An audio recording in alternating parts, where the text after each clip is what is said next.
Organize Me Radio, episode 16, Virtual Organizing. I'm Naeemah Ford Goldson.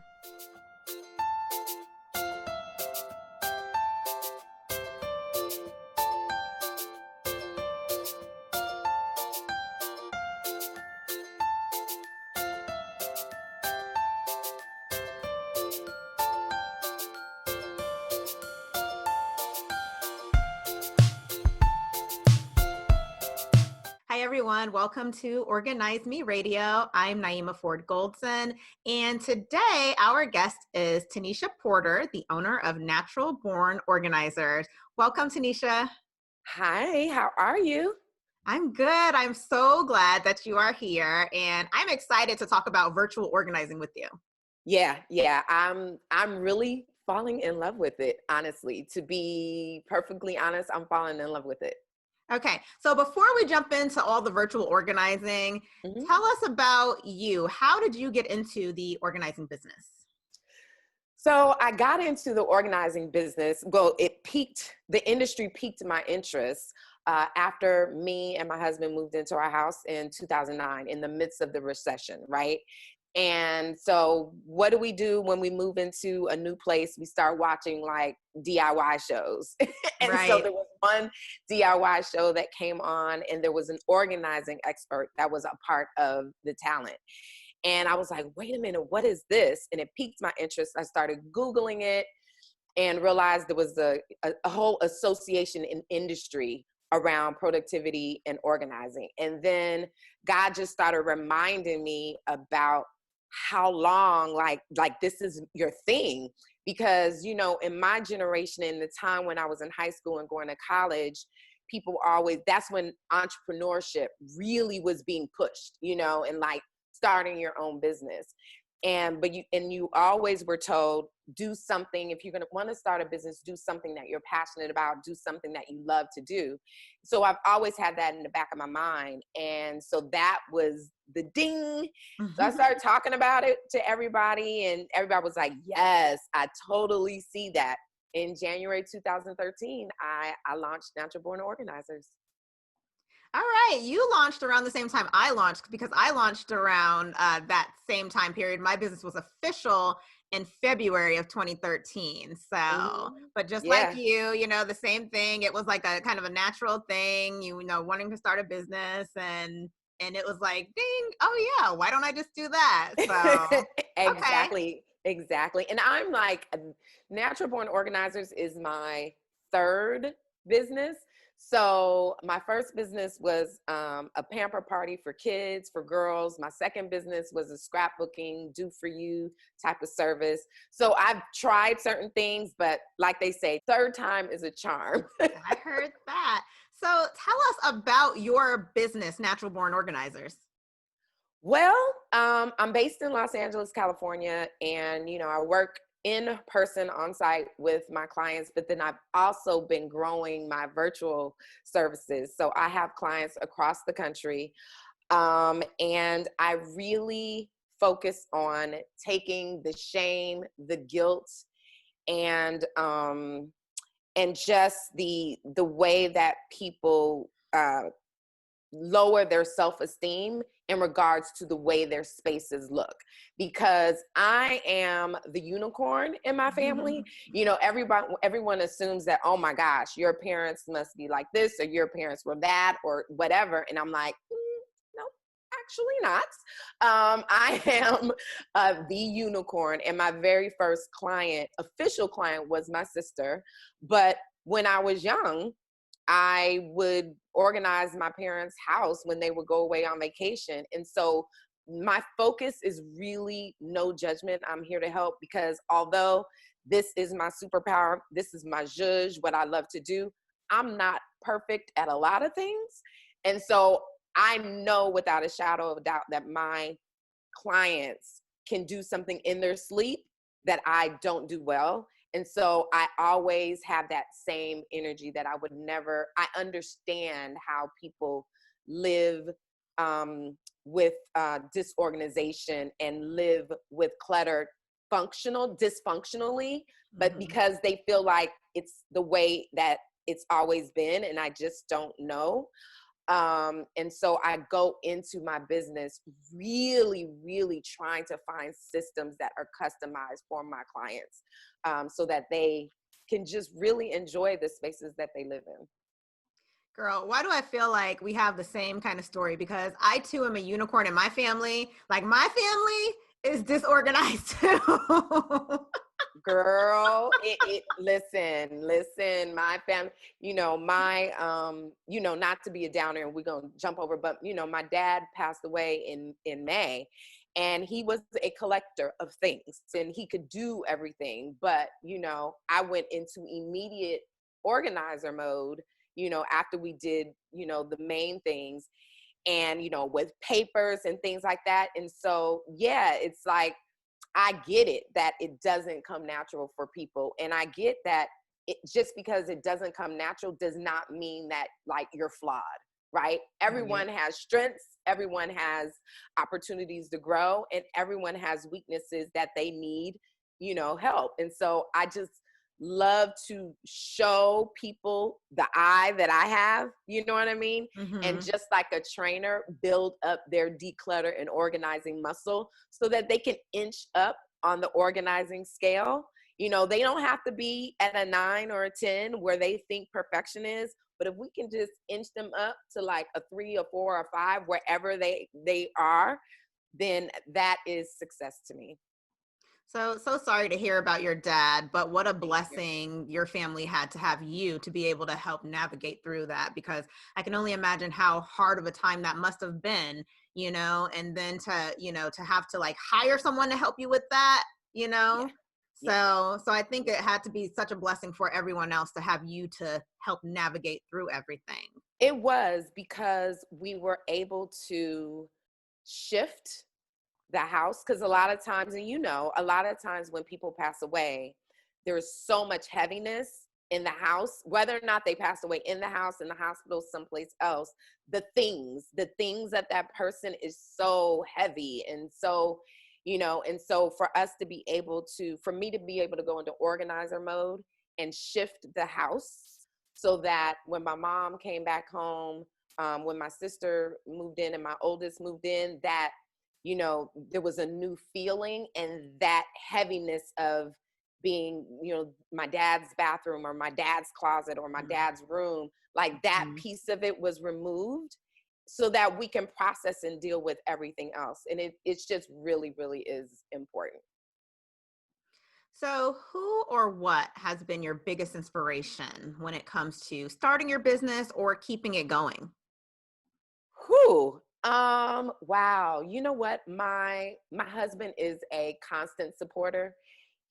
Although there are certain things that obviously, for those who are in relationships, that drive him nuts, when I'm committed to something, he is my biggest cheerleader. And then my circle, my family and my friends, like they are like, go girl, do it.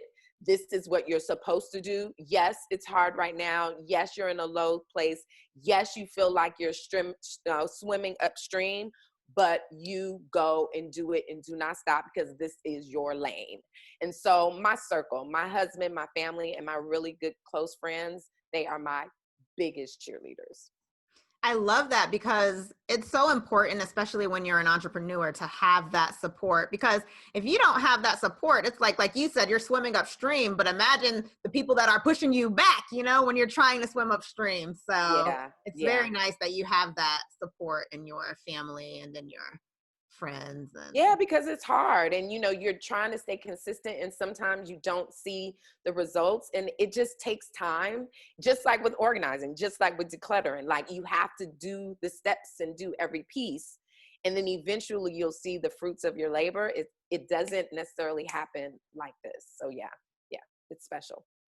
so, virtual organizing, it's a huge thing now. I don't know that I ever thought we would get to this place where it's, as big as it has become.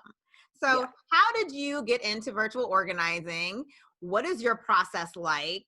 What how do you get your clients for virtual organizing? Tell us all about it. Yes. Okay. So the way that I had dabbled in it a bit, prior to the big pandemic, right? That will remain nameless. But during the shutdown, I created a community on Zoom, free community, because since everything got shut down, was sitting here looking at the pile of papers that I had no more room to put in my one drawer file cabinet that was piling up, piling up, piling up. So I was like, okay, well, I have some time to deal with these little areas around the house. And I was like, you know what? There are other people that are probably doing the same. You know, they're trying to figure out where I'm going to work from home, where are the kids going to go to school. Let me jump on Zoom. Let me invite everybody on there. And I started it as organize with me. Like, while I'm doing my papers, let you do whatever. And while I'm here, I'll answer some questions. So it started to, pick up steam. And then it just became virtual organizing sessions and declutter sessions. And I wasn't even working on my stuff. Every once in a while I would fold some clothes. But and so I really committed the first 8 weeks of the shutdown to show up every weekday. And so at first I showed up at noon, 3 and 6 my time, Monday through Friday. Then I realized that one of those spots wasn't really working out. So I would show up 2 times every day. And it just grew and grew and grew. And so from there, it was two things. Number one, it was able to teach people what virtual organizing was, and that it is a thing, and that you can actually make progress virtually. And then also it really hones my skills to be able to manage multiple people, number one, be able to see a space, answer certain questions, and be able to give them something to do immediately. And it was just building that community of accountability that people need. And it tied into showing people that they're not alone and that they're not the only one that struggles. And it just was something comfortable about that. And so after the pandemic, I have created virtual packages. I still have the free Q&As. But that's one way that I transition people from my free services to my paid services. Yeah. So then what is your process like? Because I know with my organizing business, I have a method that I use, which is my sort store style method. So I work with the people one-on-one, we sort through their things, we figure out ways to store their items, and then we style the space and make it pretty. So how do you get a method across virtually to your clients? It really starts with understanding what the goal is, like what is their biggest goal, and honing in on that. So for instance, one of my virtual clients this summer, she's a kindergarten teacher, and obviously she was forced to work from home. Her home office has been non-functional for a long time, and then she had been working in other areas of the house. And so the first goal was to get the office functional, right? The second goal was to get her things that were in other areas of the house into the office. And then the third goal was to get her prepared for possibly having to teach her kindergarten class virtually. So breaking down those few phases and starting with the low-hanging fruit on what my clients can see almost immediately, right? And so the sorting, the categorizing, not necessarily making the decisions and reviewing and editing up front, but literally sorting all of the items, creating categories, and then reviewing by category. Because after you sort and categorize, the space kind of clears up, right? And it still may not be perfect, but most of the time, after a few hours, the space becomes functional very quickly. And so then that's like, oh my gosh, like I could actually, if I wanted to, like work in the office, And so that is that's very important, to have a clear understanding of what the client's big goal is, and then really sitting down thinking about, okay, how am I going to tackle it to have easy, actionable steps that they can do on the phone with you, and then also what can they do offline. And it can't be like too huge. It has to be, really bite-sized pieces, but then also understanding who your client is. So then what's an example of like homework you might give a client? Homework that I might give would be, typically I try and give homework that I feel they're going to enjoy. So let's go back to my my client who's a kindergarten teacher. She loves planners, right? And so I listened to one of her answers, and she gets FOMO when a new planner comes out or when a new thing comes out. And it's like, oh my gosh, it's the new thing. I know I don't need it, but I have a fear of missing out on this new thing. But she also mentioned very key things on what a good planner does for her. And one of those things was it has to lay flat. So one of her homework assignments was, because she had a collection of planners that we had sorted and put together and put onto a shelf. And so one of her homework assignments was just go through the planners and pull out the ones that don't open flat. Because if they don't open flat, then you're not going to use them. And if you're not going to use them and you're okay with donating them, then go ahead and put it in the donate box. If you're still kind of like having some anxiety about getting rid of it because it's pretty, whatever the reason is, you spent X amount of money on it, put it off to the side, have the ones that fold flat on the shelf, the other ones that don't over here. And then that'll be the first thing we talk about and review together over the phone, so that I can give you a little bit more decision support about it. So it's things that they're happy about, sorting through your markers and putting them in color-coded, using a solo cup to just gather all of them together. And then we'll figure out how we're going to really style it and organize it later. So things that they're really going to enjoy that they can do like in under an hour. So have you ever had a client who just didn't really grasp the concept of virtual organizing? Maybe a client that needs a little bit more hand holding. If you have had clients like that, how did you handle those kind of situations? Yeah, most of my clients or potential clients understand the process, but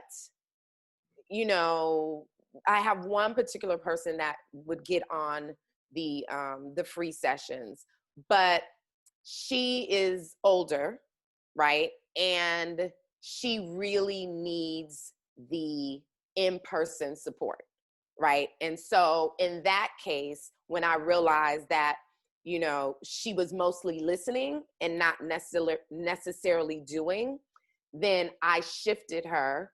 And I just said, and she's local, so it's a little bit easier. So I shifted her and was like, okay, once I start going back and doing in-person sessions, we're going to shift the investment that you did for virtual, and we're going to work in person. And maybe it might not be like a full, 4, 6, 8-hour session, but maybe we'll break it up into some mini sessions, which will be 2 hours. And then can give you some assignments so that it still works within your budget.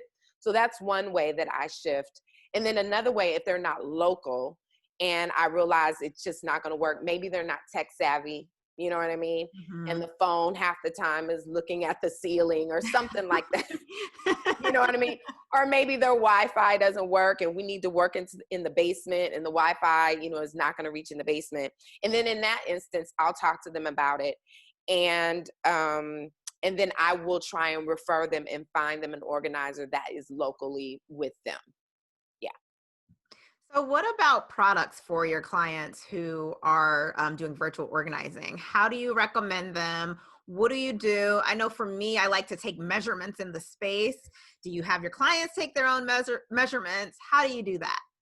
I do. I have my clients take measurements. So normally what I'll do is after our first or second session, when we've sorted through some things and we kind of have an idea where certain things are going to go, I will have them, that will be a homework assignment. Okay, send me the measurements of this cabinet, you know, the pantry, whatever. And then also send me like inspiration. You know, what type of products do you like? What look do you like? And then from there, because, you know, we kind of have our products that we like to work with. Right. And then from there, we can find it, source it, you know, send them links. Or just like with in-person clients, sometimes clients want you to send them the links and then they'll go purchase and buy it. And then sometimes clients are like, no, you go on and do that. I don't even want to worry about it. You do it. I will either you give me an estimate of how much you think it's going to be. I'll give you the money up front, or you can go get it, add it to my invoice, and I'll pay you at the end. So it's pretty much the same thing with virtual organizing. Sometimes I'll send them the link, they'll purchase it. And then sometimes they're like, okay, what do you think I need? I will buy it and have it shipped to them. So yeah, so that's how I do that. So speaking of products, what are some of your favorite organizing products? Ooh, you know, anything stackable. Anything stackable. I love just utilizing that vertical space within a pantry, within a cabinet, on the floor. I just love anything stackable. But my go-to item are shoe boxes, various sizes of shoe boxes, because you can get them fairly inexpensively and you can put a label on it. It can stack very easily. And it's just so multifunctional. Like you can just use it everywhere. There is not a space that you cannot use a shoebox, whether it's, you know, a regular women's size shoebox, a men's shoebox, a sweater box. I just love a clear plastic shoebox. I just love it. I'm right there with you. I love clear containers, especially for clients because you can see what's in them, you know, so I'm right there with you. Absolutely. Okay, so you've been in the industry for a while. So tell me, what is your greatest achievement as a professional organizer or just for your business in general? Wow. Well, one of my biggest achievements was when, as far as for a business owner, was when I was featured in the Los Angeles Times. Woo, woo, woo. Go ahead, newspaper. girl. That was I'm like, oh my gosh, like this is me. Like that's pretty cool. That's pretty right, cool. you know, and it was like, and it wasn't like a excerpt, you know, because there's sometimes you're featured, but you're like featured with 3 other organizers or other experts, but like the whole article was all about, you know, the interview, and like that was still pretty darn special. I have like 3 copies of it. So that was pretty big good. deal. that is a big deal. I probably have more than huge. 3 copies. I'd be handing them out to everyone. Well, the challenge because that was that last it was back to school. I don't know, was it last year? It might have been 2 years ago. But everything is electronic. And so it was so hard to find like a hard paper copy of it. It was so, the only reason why I was able to find it was because I know somebody that works at the LA Times, and they were able to grab me a few copies. But it was so hard trying to find a Saturday copy of the LA Times. So I think that was pretty huge. That was pretty huge. So is there a place online where we can see that article? Yeah, if you go to my website at naturalbornorganizers.com, I have a link to the electronic version of the article. So yeah, you can see it. It's still live up there. Okay, so tell everybody else how they can find out more information about you, your Instagram, all of that. Okay. Well, I'm always on IG. I'm always in the IG streets. So you can find me at Natural Born Organizers. On Facebook, Natural Born Organizers. Twitter, Natural Born Org. And then my website is naturalbornorganizers.com. Tanisha, thank you so much for joining us today on Organize Me Radio. Thank you so much for inviting me. All right, everyone. Thank you for joining us on Organize Me Radio. And you can tune in next time for an all-new episode.